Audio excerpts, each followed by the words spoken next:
Le dernier film de Julie Delpy, Les Barbares, suscite des réactions très opposées.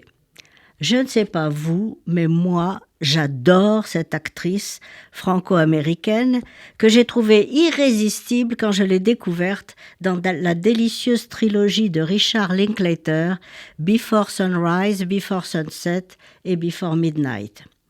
Elle a montré ensuite son talent de réalisatrice à plusieurs reprises, et en particulier dans le film La Comtesse, portrait de la sanglante Elisabeth Báthory. Dans Les Barbares, le conseil municipal du village breton de Paimpont vote l'accueil d'un groupe de réfugiés ukrainiens. Mais cette denrée est tellement demandée qu'ils se retrouvent avec une famille de Syriens. Julie Delpy met en scène sur ce sujet une comédie grinçante et brosse le portrait d'un microcosme dont la variété est censée donner une idée du pays divisé qu'est devenue cette France si prompte à oublier sa devise liberté, égalité, fraternité que le reste du monde lui envie. Julie Delpy stigmatise, sans les caricaturer, les réactions spontanées des citoyens ordinaires qui égrènent inlassablement tous les clichés racistes, antisémites, xénophobes, révélant ainsi leurs plus bas instincts. Décidément, les barbares du titre ne sont pas évidemment les membres de cette famille syrienne idéale de la bourgeoisie, instruite, délicate et sans aucun tabou religieux. Le discours politique nuancé de cette comédie de caractère tombe à pic aujourd'hui.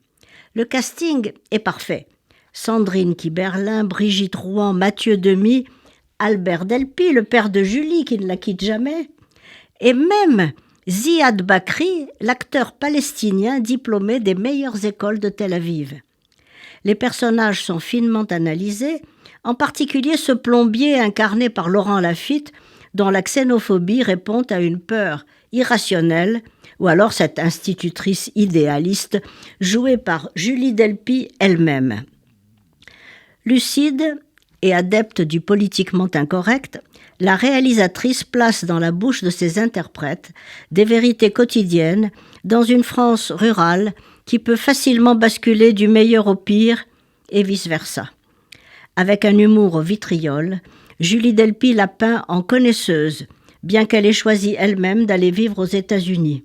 Cette distance permet un recul inestimable à cette réalisatrice qui a toujours eu la langue bien pendue et l'audace de sa franchise.